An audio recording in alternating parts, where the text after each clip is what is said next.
Welcome to the Audiation in the Wild podcast with your hosts, Beau Taillefer and Eric Rasmussen. Season 2, Episode 41, Practicing.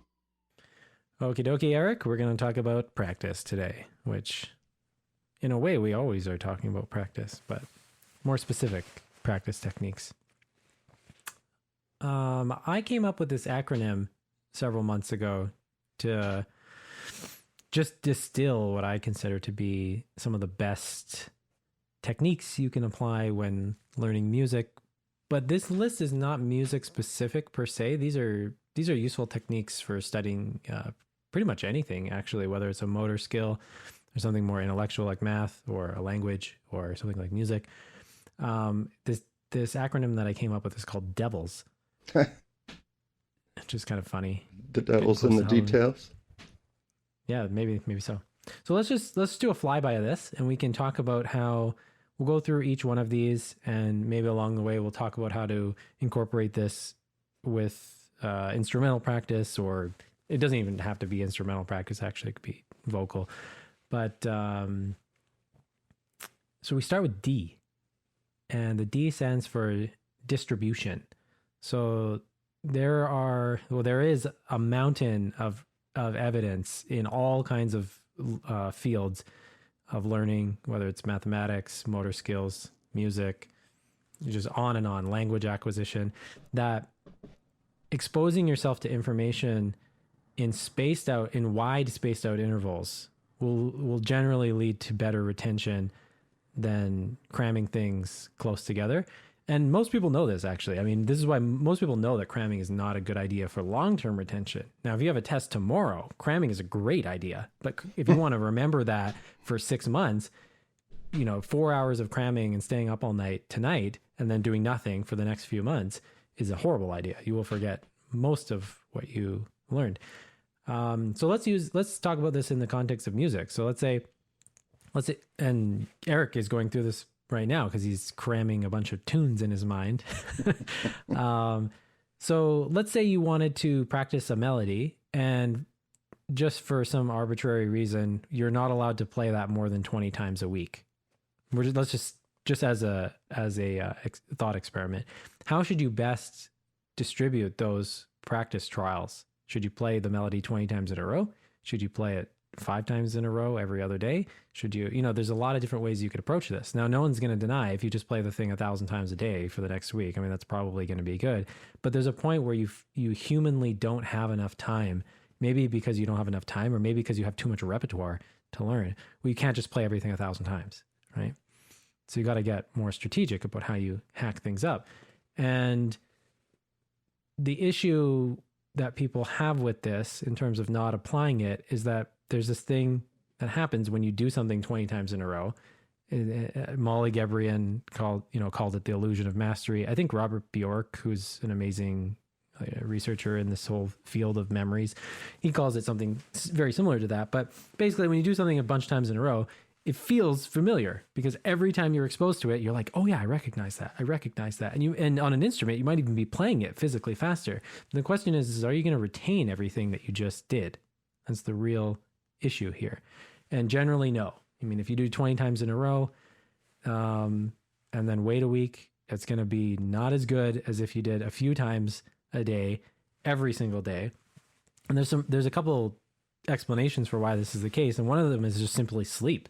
If you did something 20 times in a row, you did not get any of the benefits. So on Monday, I do it 20 times and then I sleep. On Tuesday, I'd actually probably be pretty good at it. But if I did it 5 times a day or 3 times a day, each day is going to feel less kind of fireworky in terms of the progress I make. But every single day, I'm getting the benefit of sleep helping encode the memories into long-term memory stronger. So there's this interplay between our subjective experience while we're practicing feels better when we master something, but most of those gains are going to disappear. And that's tough. That's a tough pill to swallow because we're going off when we make decisions about how many times to do something. We're often going off of how it feels just intuitively, emotionally, right? Yeah. So, I mean, let's start with that. What does that bring up for you in terms of your experience with this and and all Well, that. I still don't feel like I'm anywhere close to mastering practice. Like I might be at a 20% efficiency level. I just Hmm. feel like there's so much, I have so many habits. Uh, like I refuse to slow down sometimes. I just refuse. It's like, stop.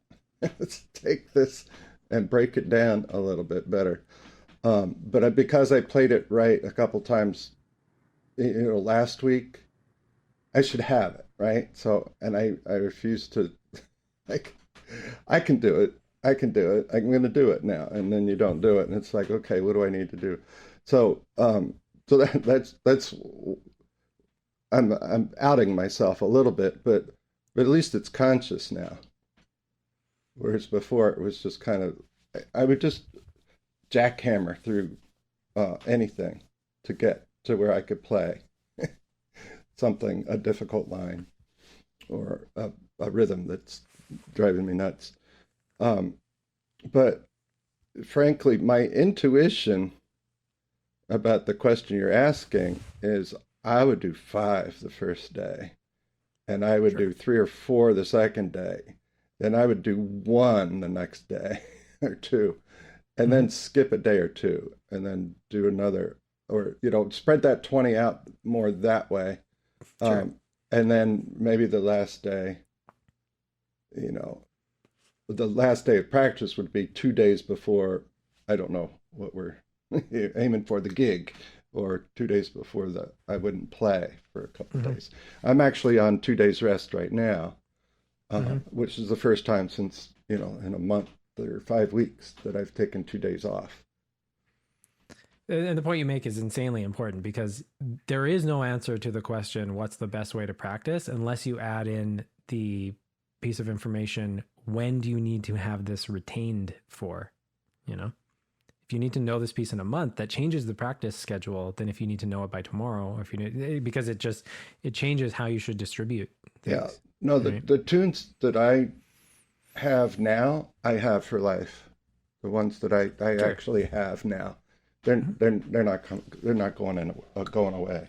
That's something fascinating about the just the way the forgetting curve works. So if you learn something today, you're prone to start forgetting large percentages of that, and so you need to repeat it at a smaller interval than something like a piece that you know pretty well. You might only need to play that once a year, if Yeah, that, yeah, right? And so every time you're re-exposed to information, the time interval between when you will forget it, sorry, increases. So you can kind of take advantage of this in the sense that like you play something, play it again the next day or 2 or 3 days later, then you're good for about a week or two. Then you're good yeah. for about a month, and you can taper things.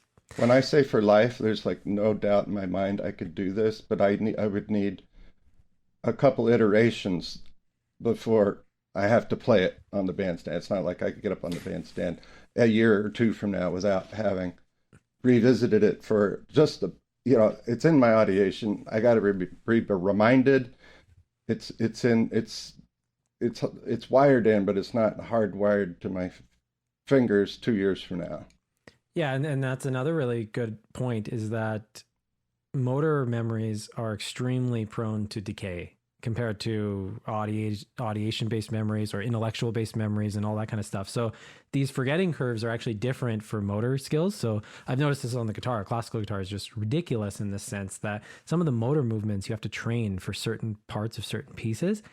Unless you are working on them like virtually week to week, you will always need to kind of whip something back into shape before it's ready for a concert. Just it's you're kind of pushing something to the limit of like the human physiological capability.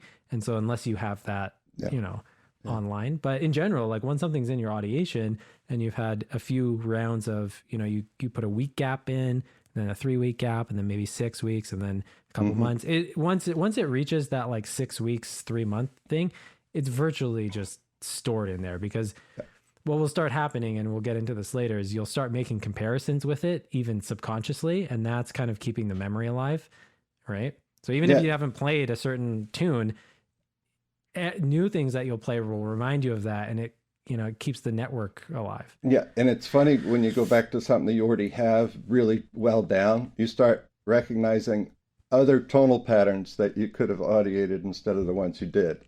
So they overlap. It's kind of like, there's something in the key of G minor, and there's a lot of B flats in this thing. And they don't come when you expect them to, these B flats. They come at odd rhythms. But I can now feel the B flats sticking out, like, in addition to the tonality and like that, just because they're, I have to drop down and up to them quickly. Embouchure and air change has to happen really quick.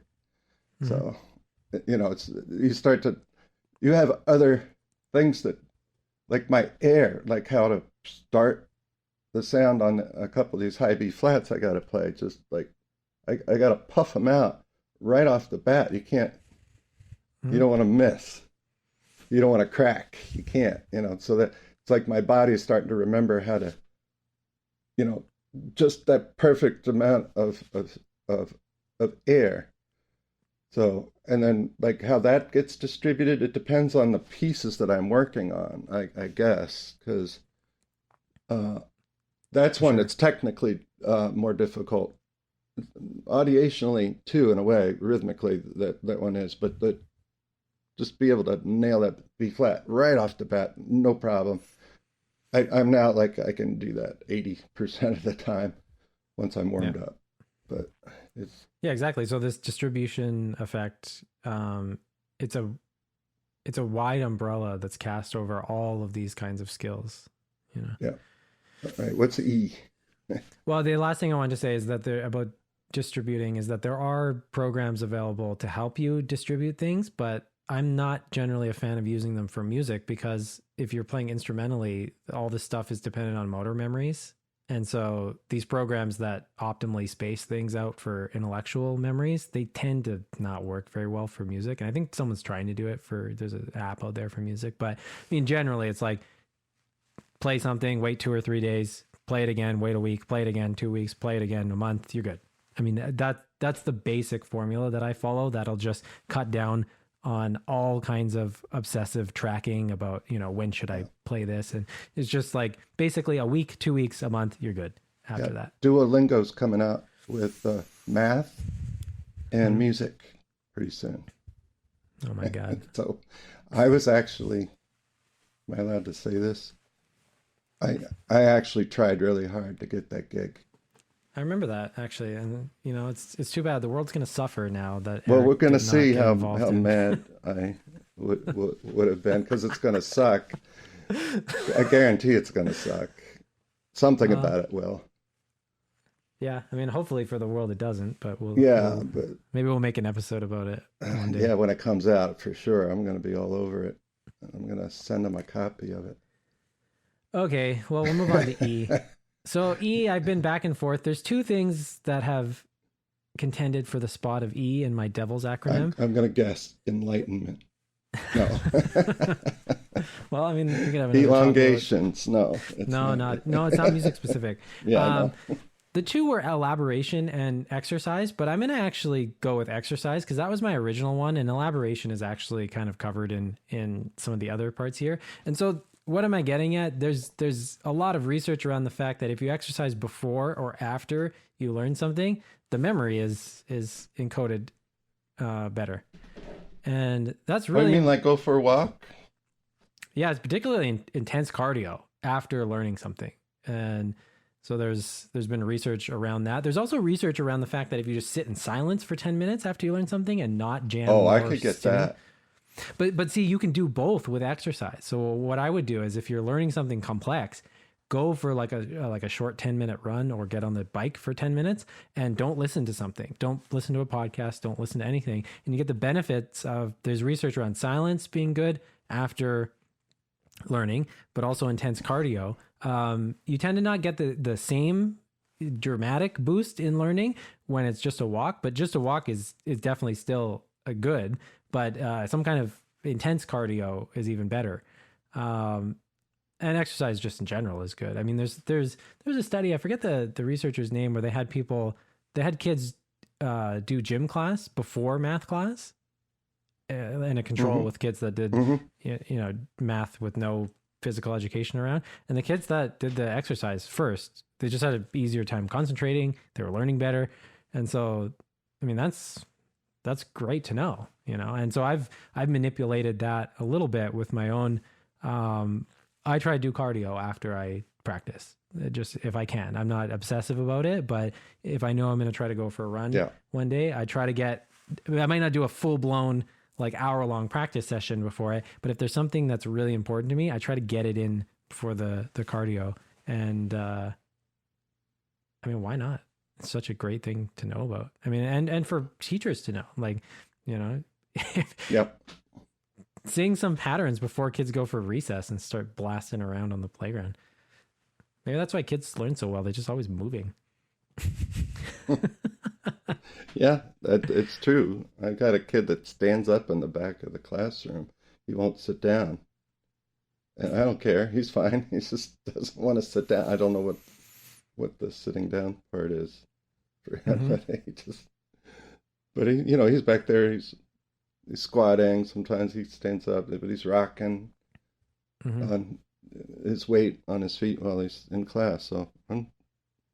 So I've been doing landscaping for a couple of years, like during the day, while I'm not teaching music. And, you know, I'm just mowing lawns, singing tonal patterns and knowing that the exercise is good for that, you know. In the key of the lawnmower, probably. I mean, sometimes it happens. I can't even help it. Or what's fun is you have the lawnmower and then you try to hear the lawnmower as different tones. So like for now, the lawnmower is Ray, but you're going to play in major. This is what happens, you know, when you too much coffee and too much music education theory. Okay, the next one is variability. V for variability. Variability is, in its essence, it is pointing at the fact that making discriminations is at the core of learning. And so we can take advantage of this in any educational circumstance where one of the studies that I liked that Molly Gabrian brought to my attention is if you take novice tennis players who are first learning to serve, and you say, serve the ball over the net onto this X. So there's an X there, right? So they serve over there. Then there's another group that's just like, screw it, don't even aim anywhere, just rip the thing. Just get it over the net. Then there's another group that has, every time they try to shoot it to one of 5 spots on the court. So sometimes it's the X, sometimes it's bottom right, sometimes it's bottom left. Then after they all get the same amount of practice trials. So I don't remember what it is off the top of my head. But then later they introduce a new spot that they all have to aim to. The people that only aimed at one location were just as horrible as the people that aimed at no location, which is mind-boggling when you think about it. The people that aimed at 5 just destroyed everybody.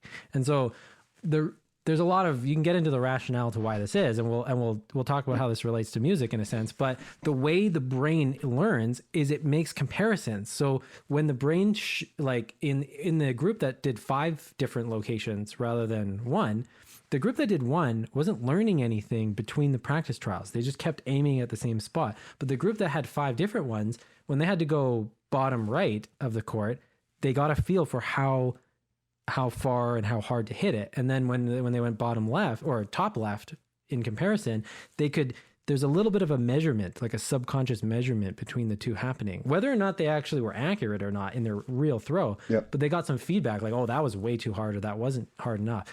And when you only shoot at one location, you don't get that feedback. And this should start tickling your brain for what happens when you play an instrument.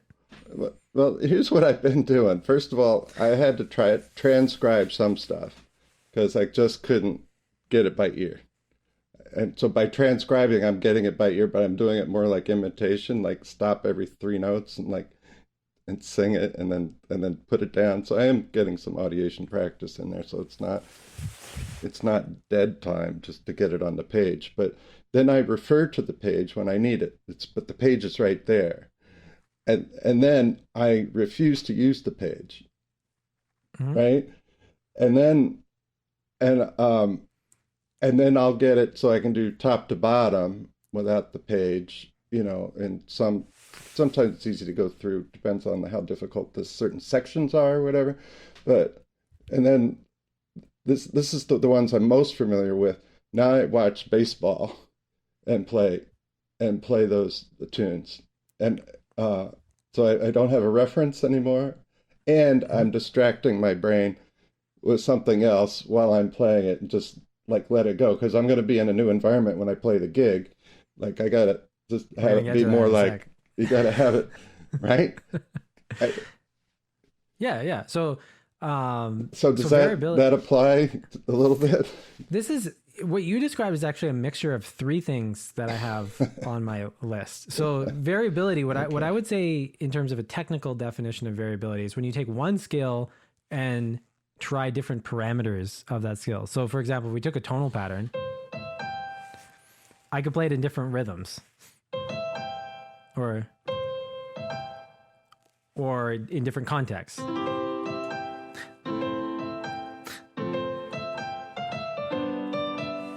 And so that can introduce some variability, but in terms of variability with with a tonal pattern, I'm mainly thinking like speed, style, rhythm. You know, those are or if we do the other way around, if we take a rhythm pattern, you can change the style of the rhythm Oh, pattern, yeah. right? You could change the phrasing of it, the way it's articulated, and so those types of variability help people make more discriminations. And one thing I've tried to bring up a lot on this podcast is that I think there's a tendency for people in MLT because of the way MLT is taught and presented to forget about things like style, to forget, and you've Hmm. mentioned the same thing, to forget about things like phrasing, even though I don't think Gordon meant for that to happen at No, all. no, no. I think it's just getting people sorted out musically really does in a large part depend on their tonal and rhythm vocabularies. But there's other vocabularies in terms of articulation. And so what I've tried to recommend to students is don't play something 10 times in a row. It's such a giant waste of time. It's the same thing that people are doing when they do 10 tennis strokes in a row. You're not learning anything. So like at least if you're going to play the same melody in a row, which I'm not opposed to, change something about it. The speed, the phrasing. You could even improvise little variations on the notes. Like I might go like this.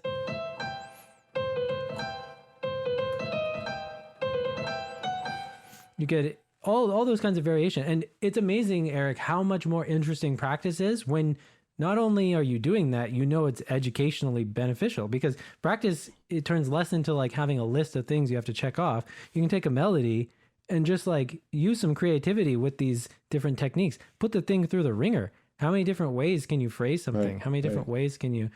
It makes it so fun. Yeah, one of the things I want to see where you go with this. Um, if I make the same mistake two or three times in a row, where I've encoded myself wrong, or my fingers wrong, or my audiation something, right? Mm-hmm. And I don't know where that came from, like why I keep making that same mistake. Um, and it seems kind of out of the blue, but it's just something I wasn't certain about at some point, and I didn't process at the beginning slowly enough. I didn't do the 7 out of 10, right? The first go. Yep. I stop and I force myself to go through it, and it's just the few notes that I got messed up on that I'll do that 10 times in a row and slam my fingers down and then get my mouthpiece. And this is the thing about brass instruments, it's so great. Practice with your mouthpiece. It Mm-hmm. nails everything down except your Mm-hmm. fingers. It nails Sure. your audiation, your it nails everything down. You center the tone on every note. Um, and I'll do that to hammer it out. Uh, and then before I'm put away my horn, that thing, I'll go back and do it again before tomorrow. Yeah, so there's nothing wrong with doing if you can't play something, playing it a few times in a row just to make sure you can pull the thing off. I mean, that's totally fine. But what people tend to do is beat the dead horse. Molly talked about Molly Gebrian again. She brought this study to my mind. It's somewhere on her YouTube channel or something, but there's a basketball study that was done where people are shooting basketballs at different distances from the hoop, and what they did find is that the group that started doing like 5 in a row, then tapered down to 3 in a row, and then did more of like a pure randomness, they did a little better than the group that started purely randomly, where they were going all over the place. But there's been large failure to replicate that. And so Molly points at this idea, and I think she's onto something here, is that you have to use common sense about how novel and challenging the skill is for you. So if you're already getting 90% correct on first exposure, you're already in the window where interleaving is, or variability and all this kind of stuff is appropriate from the beginning. If something is so difficult that you can barely pull the thing off, then doing multiple in a row, especially the first time you're learning something on your instrument, 5 in a row, that's fine. I'm not opposed to that at all. I think that's good. Yeah. Good. Okay. But even then, it's just like, why not, like, if you're going to do something 5 times in a row, why not change the speed or something about it, Versus, so I always think there's a potential for a little bit of the dynamics or whatever. But you let's go to the next one, because the example you gave hints at this next one, interleaving. So we talked about before with the D, the distributing things, which is another name for that. There's 2 ways you can practice. You can do something a bunch of times in a row, which is called massing in the psychology literature, or blocking. You're doing a bunch of things, the same thing in a row, massing or blocking. And then there's interleaving, or practicing in a more random fashion. And so this actually has benefits beyond variability, which is super interesting. So one of the studies that I liked about this was if you take kids learning a math equation, if you have them do the same type of equation in a row, say they're learning some kind of geometry equation, and they do like 10 of those in a row, versus a group that isn't doing like variability, like one type of geometry versus a subtly different type of geometry, like variables on the same type. They're just straight up doing different types of math equations. They're like, one is geometry, one is algebra, one is whatever. They tend to learn better than the kids that do the same. And if you think about why this is, it's really interesting. Not only are you getting a spacing effect, you're actually spacing if the target new knowledge is the geometry, the exposure to that is being spaced over time, which is more difficult than having a bunch of them in a row. So there's not only that, but you are able to make subtle discriminations in a looser sense. So you're getting something like the spacing effect and this kind of discrimination variability sort of too. There has been research showing that interleaving is beneficial beyond the spacing effect. So people have designed experiments where they try to see is interleaving helping people just because it's spacing stuff, or is it actually helping people make discriminations that they don't make unless they interleave? And it's been shown that interleaving does help that with all kinds of skills too. It's not just motor skills, or it's just one of the benefits of this is, like, when you talk about something like music on stage, you're going to play the melody. You got one shot, right? Mm-hmm. Do not miss your opportunity to blow. Okay, so you got one shot. And so you need to pull the rabbit out of the hat, like on attempt 1, not on attempt 6, right? Mm-hmm. And so even this is what Molly has mentioned in her videos about practicing. Even if these things only give you marginal gain to play something correctly on the first time, for a musician, that should mean everything. Yeah. Right? Yeah, sometimes you're going to repeat a section, but you still don't want to blow it the first time. And so interleaving is so counterintuitive because of these metacognitive illusions of mastery. Like, you basically just feel like hot stuff when you do something 10 times in a row and it flows. But when you're on stage, you're not going to play it 10 times in a row. You're going to play it once, right? How many times have I taken an RCM exam and butchered the first phrase? Like, I'm certain, like the last one that I did, I think I got like 94% on it, but it's because I butchered this first phrase of the first piece, just like clunked, and the guy was just like, what are you going to do?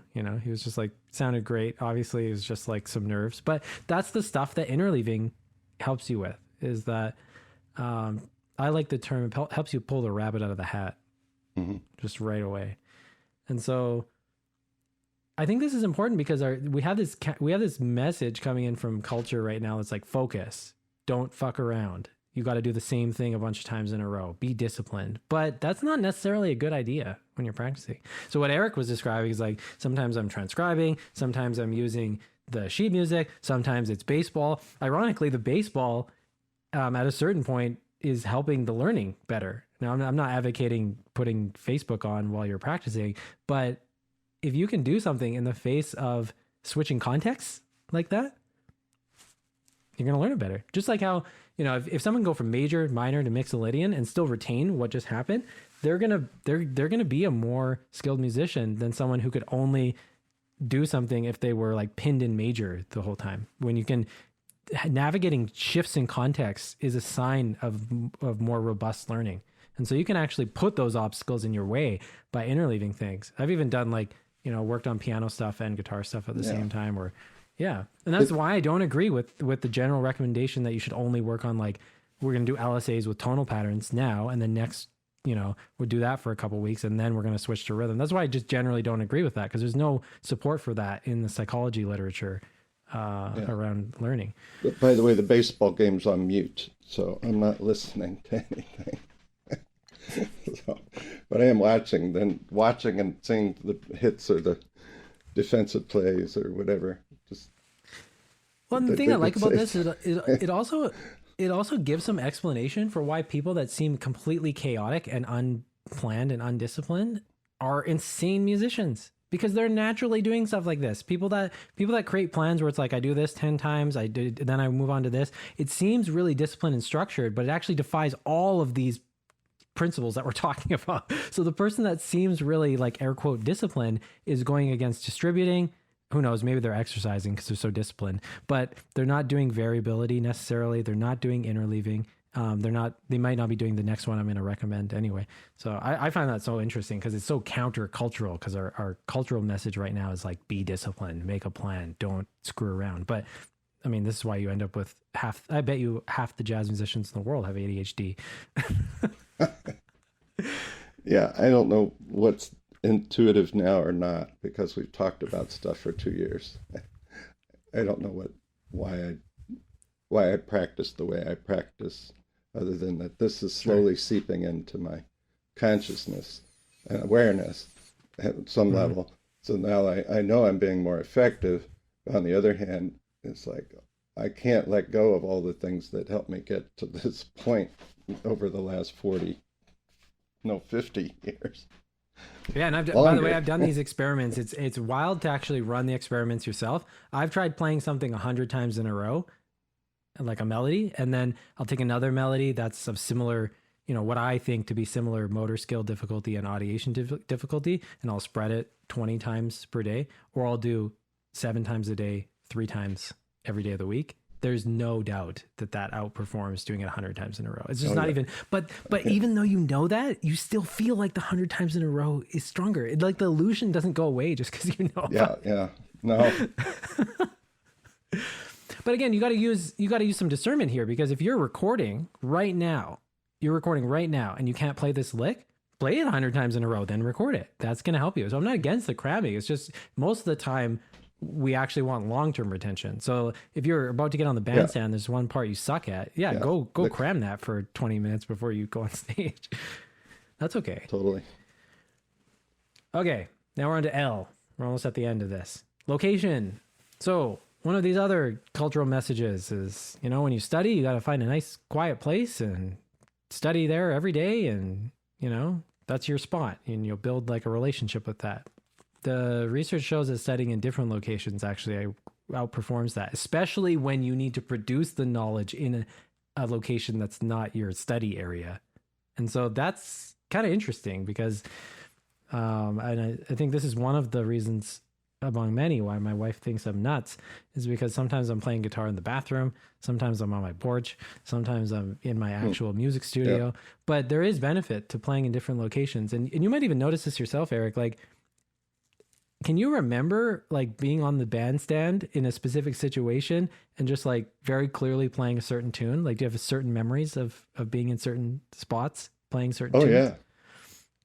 That's the power of the memory power of different locations. Sometimes being in a different environment, it makes a memory just stand out. It's clear as day. I remember watching this guy play a 2-part voice of the James Bond theme, on a Strat. Well, he was this guy opening for Steve Vai. I forget his name. And it's in my memory as clear as day. And I was like 13, and I remember what key it was in. It was E minor. I figured out it was in E minor because the resting tone was this low E note. It was obvious.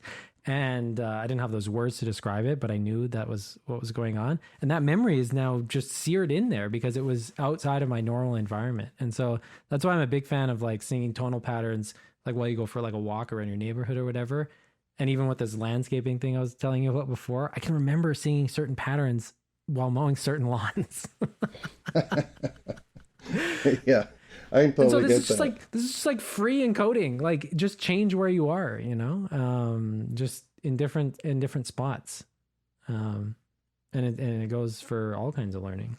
Yeah, now sometimes I'm sitting right here at the computer and I've got the music on PDF, or I'm running the YouTube video to learn the tune. So I'm sitting here, and sometimes I'm learning by ear here, sometimes I'm using the notation, and sometimes I'm using the notation along with the sound happening, the tune we're covering. And then there's other times where I got it in paper form, and I'm sitting on the couch. And sometimes I'm standing up, sometimes I'm sitting on a good hardback chair, sometimes I'm sitting with my leg under me, on the couch. It's just, I definitely have, I don't adhere to like always when but when I'm in the band rehearsal, there's my chair. It's never any different. Mm-hmm. So we got to make the band move around. That might be fine in terms of, you sit in the same chair when you're in your band rehearsal, but you're also practicing at home. Maybe you try to audiate it while you're on a walk, that kind of thing, or, on your commute. So I just love that one because it's counter cultural in terms of how we air quote should study, but it's again been proven beyond any shadow of a doubt to affect learning, which is cool. Okay, we're on the home stretch here. Last one, S for self-testing. Yeah. So another term for this is the generation effect. So you may have noticed when someone just spams you with information, you tend to not memorize it. And I'm using the word memory very loosely here, to all-encompassing way. But you tend to not memorize it as well as if it's something, you taught to somebody else. I mean, how many times have you experienced that where when you teach something to someone else, you actually learn it better than just listening to someone else teach it to you over and over again. And so there's this effect, you can call it self-testing, or the generation effect, or retrieval practice. Those are all synonymous in this sense. But having to pull the answer out of your own mind, it sends a message to your brain that this needs to be memorized in a way that's above and beyond just re-exposing yourself to the same information. So, I mean, musically, this is why we're making people sing tonal patterns and memorize tonal patterns rather than just listen to them over and over again. And it's one of the saddest things about harmonic audiation, because you can't necessarily, you can audiate harmony once you get good enough at it, like just hear a one chord in your head, but it's very difficult to prove that a beginner is doing that, on their own. And so the only way you can do that is their hand signals, if they're, And you can watch how fast they are with them, because some kids, like, they hear that one chord, they're like, boom, like there's no doubt in their mind, like they know what it is. Yeah, it has to move in time. Times they're like, has to move in time. You have to have it prepared and shown, when it changes, not after. Mm-hmm. So at least that's the best I can come up with. Sure. So a really easy way to take advantage of this when you're practicing, I was talking to Eric about this off air. I've been doing this thing where I take a piece, let's say it's 32 bars long. I play each, make sure I establish context. Obviously I'm sane. And then I play one bar at a time, and I just put like a bar of rest in between each bar. And maybe I'll play each bar a couple times in a row, the first pass. And the first time I'll play it, I'll pause. Then I'll try to audiate what I just heard. I'll try to sing it or just hear it psychically. Then I'll play it again. I'll go through the whole piece like that. And then next time through the piece, I'll do the same thing, but just do 2 bars at a time. I'll play 2 bars, establish context, obviously, play 2 bars, pause, audiate the 2 bars, pause, play them again. And then, a few times through like that, and then I'm at 4 bars. And kind of once I get to 4 bars, unless there's something specifically technically challenging in the piece, I can just play the whole piece. And then if there is something challenging in the piece, I basically just work on that and don't do anything else until that part is up to the rest. And so we can use singing as a self-testing tool. And that's part of the genius of MLT, is that singing proves to people if they're audioing. Because if you're scooping notes. Yeah. Well, that's where the mouthpiece comes in. It's so great. Exactly. It's such a great vocal analog. Because it's practicing your instrument. Yeah, and I just go for walks. I don't need to sing. I can play all the notes I can't sing. Exactly. Yeah. And so singing can help, but if you can audiate internally well enough, you can bypass the singing. But it's harder for a teacher to get feedback from a student when they're not asking them to sing. Makes sense. That's an awesome string. I'd kind of want to take a 500-foot view of it, let it sink in, and like how they intermingle. But they do intermingle very much, because you can practice self-testing while you're interleaving, and we're doing in different locations, and you can practice self-testing while you're going for your run after, all that kind of stuff. That's what I'm thrown to do after hearing this, because I've never heard Devils before. And you made this up? Yeah, I made this up. I was, I don't know. The benefits of landscaping. The benefits of landscaping. The only thing that's not in here is this 90% on first exposure. So, we could shorten it to 90% Devils or something like that. But that is another principle that is very sadly not in here that Eric and I brought up. And I got this from my hero, Engelman. But when you learn something, most of the time, I'm not saying it always has to be like this. I'm not an extremist, but most of the time you want to be around the 70, 80, 90% correct on first exposure, which if you're hearing that for the first time, you basically should think I'm crazy or question everything you've ever done educationally, because we tend to make things too difficult. And I have a whole rant on why that is socially and all that. But basically people try to push people too hard instead of just taking things incrementally. And it's sad because it just causes a lot of wasted time and frustration. Well, me sitting down with a tune for the first time, I just need to play it a bunch of times, sometimes 8 or 10 times, and then, keep rewinding and listening for the horn part. Sometimes I can't hear the horn part in the mix, or sometimes I don't know what I'm supposed to be doing, because there is no trumpet part in the piece I'm learning. So it's like, what am I going to do? I can play over the changes. That's easy. So one way you can do this 90% exposure, 90% correct on first exposure while working on a piece that's like still beyond your ability is just how granular you get. How much are you breaking it down? Are you gonna work on the phrases in 8-bar chunks or in 4-bar, or like literally by the beat? Sometimes I've worked on pieces that are so difficult you can't do a bar at a time at tempo. Yeah, I'm just throwing shit against the wall and finding, like I might have it, and every once in a while I do have it, but it's like that I just kind of I don't know what I'm doing yet. I'm same indifferencing. That's all I'm doing. Sure, and that's why I'm saying I'm not an extremist in the sense that everything you ever should try to learn should be under this principle. Because sometimes it's just you take a tune and you put it on for half an hour and you just keep going through one section and you try to learn the bass line, you try to cop a couple melodies, you try to cop a couple rhythms. That's fine.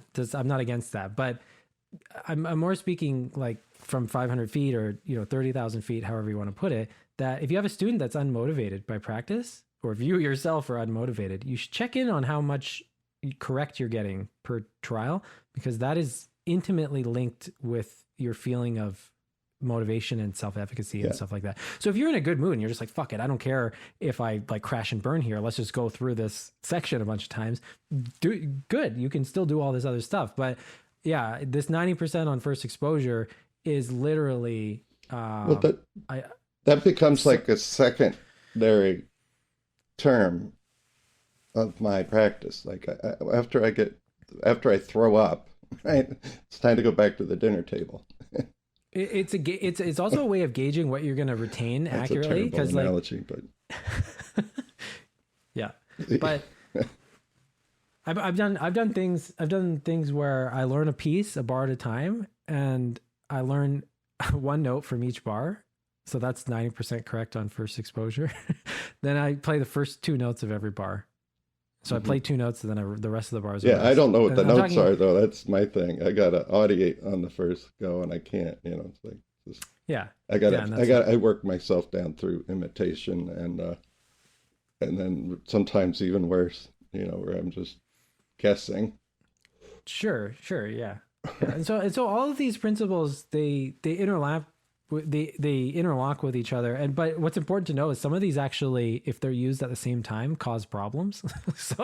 so if you can't really do interleaving and variability at the same time, because the reason they give you benefits is they highlight certain things in your attention. So if I take one tonal pattern and play it in a ton of different rhythms or a ton of different phrasings, you learn something from that. But if I try to do that while putting rhythm patterns in between it, it can actually cause more of a detriment than a benefit. And so it's useful to know that in some sense. Yeah. So they can, I forget the word, they block the effects of each other at some Yeah, this level. needs to be written up, dude. I like this. At least I want to see it written up so I could read through it and bounce among all the different letters. Yeah, some of these are not as powerful as the other ones. Like the location and the exercise are not as powerful, but I mean, in my mind, I'm already going to do some cardio a few times a week. So why not just do it after like whatever's most important to me to learn? And the switching locations is just like free learning. It's like, well, I practiced this morning in my music room. Why not just play it upstairs instead the next time? So at some level, this is all memory farming. Your view of practice changes from like, I'm all for personal effort and stuff like that and discipline and practice, but at some level you have to acknowledge like the human mind is something like a machine, like a biological machine, and what you do to it in terms of the situations you put yourself in has a bigger impact than just how hard you try. Because you can take someone who's trying really hard and just playing something 1,000 times in a row, and you can put them against someone who's like trying pretty hard, but they're just doing everything that they in the right order and sequence. And that's what's hilarious about this is a lot of these, we're not even talking about practicing more or harder. We're just talking about doing different things in different orders and it producing more benefit. Yeah. And that's hilarious. So it's kind of besides the effort equation, because if you have maximum effort, but you do this, you'll just learn better. Yeah. And There's a couple different contexts. It's like I'm practicing the music, but I'm also practicing. Like, how am I practicing? I'm practicing how I practice. And I kind of, it ups the game. And that's where I come down on this 20-30%, like how efficient I'm being. I have no idea.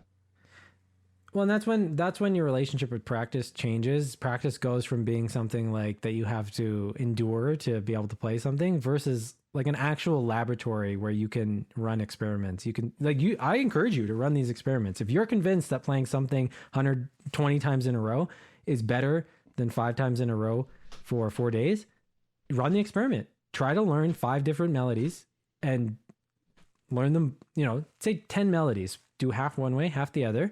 And then record yourself on day 1, how it sounds, and then record yourself on day 4, and just compare the two. You'll see. That's what I did, and that's what blew my mind. The one I like the most is just take a nap. Yeah. Stop practicing. Take a nap. Yeah. I mean, that's where this leads next is you start experimenting with naps and stuff like that. Because there's some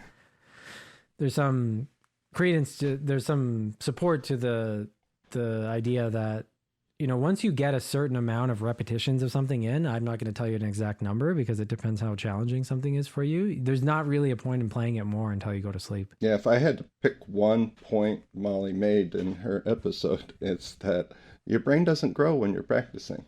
It grows after. It grows when you're resting.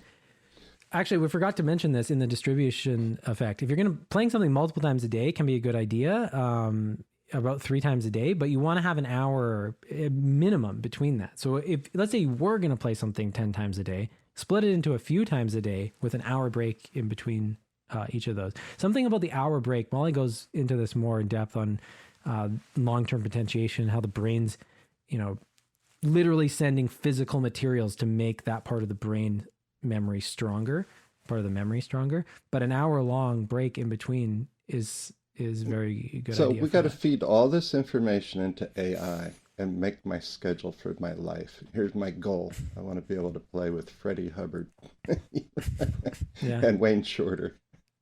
Well, and this kind of okay. So this is the last thing. This is the final thing we should talk about here. Is that there is a tendency for people when they hear about this, and myself included, is you will look for the optimal. You will try to find the optimal, but you gotta remember, like, we actually don't have answers to a lot of these questions, and this was a rude awakening for me over the past 3 or 4 years.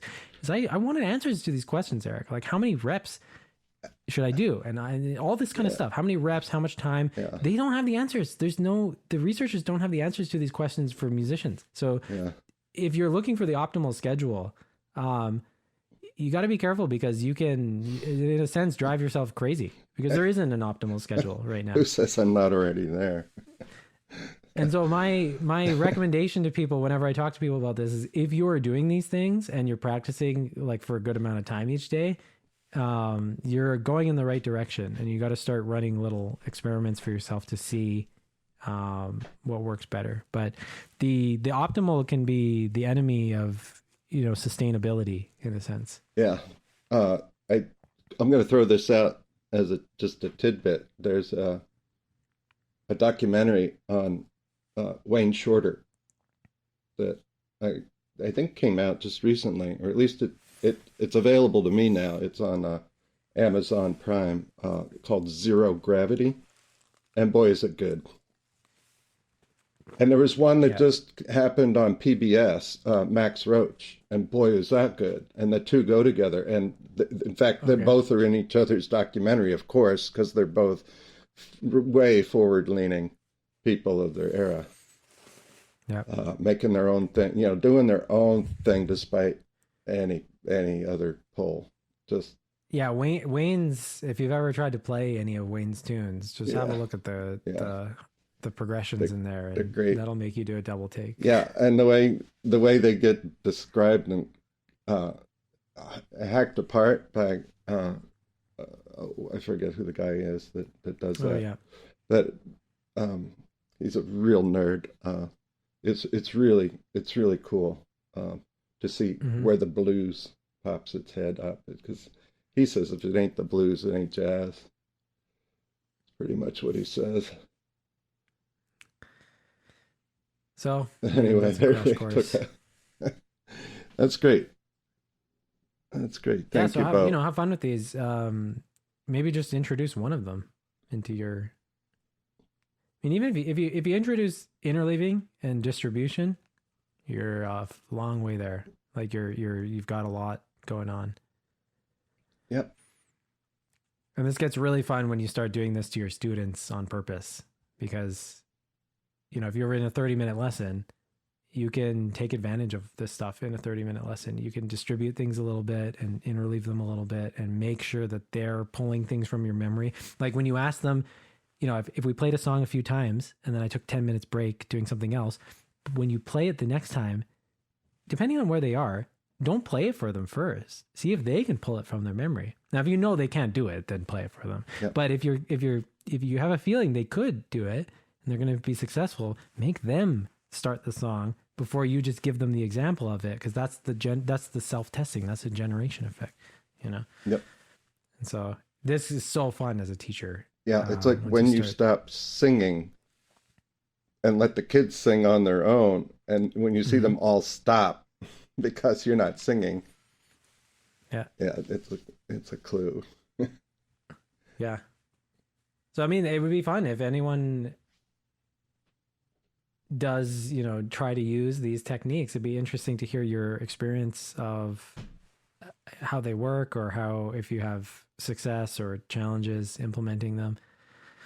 Because we went pretty high level in terms of, I'm not saying do this for 5 minutes, do that for 2 minutes, do that for a minute. I'm not getting at that level. I'm just saying, put these things in, and that will generally be a good idea. Far out. Cool stuff. Thanks, man. Really good. All right.